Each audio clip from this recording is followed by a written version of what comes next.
নমস্কাৰ সকলোকে স্বাগতম জনাইছোঁ মুক্ত কণ্ঠ 24/7 অসমলৈ এই মুহূৰ্তত আগবঢ়াইছোঁ কোভিড-19ৰ সবিশেষ তথ্য। ক্ৰমাগত হাৰত বৃদ্ধি পাই আছে ভাৰতত কৰোনা ভাইৰাছত আক্ৰান্তৰ সংখ্যা। এতিয়ালৈকে ভাৰতত কৰোনাত আক্ৰান্ত হৈছে ৭৮,১৯৮ গৰাকী লোক আৰু ইয়াৰে পৰা সুস্থ হৈ উঠিছে ২৬,৪১৬ গৰাকী লোক। কৰোনাৰ কবলত পৰি সমগ্ৰ ভাৰতত এতিয়ালৈকে মৃত্যুমুখত পৰিছে ২,৫৫২ গৰাকী লোক। আনহাতে এতিয়াও ভাৰতবৰ্ষৰ সক্ৰিয় হৈ আছে ৪৯,২২৫ জন কৰোনাত আক্ৰান্ত ৰোগী। যোৱা ২৪ ঘণ্টাত ৪,০০০ৰো অধিকজন লোক আক্ৰান্ত হৈছে কোভিড-19ত।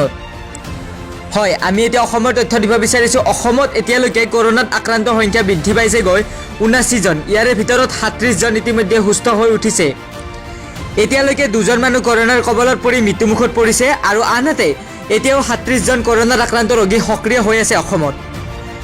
আৰু ইতিমধ্যে ২জন লোক কৰোনাৰ কবলত পৰি মৃত্যুমুখত পৰিছে বুলি জানিব পৰা গৈছে। যোৱা ২৪ ঘণ্টাৰ ভিতৰত অসমত ১৫ জনৰ দেহত ধৰা পৰিছে কৰোনা ভাইৰাছৰ অৱস্থিতি।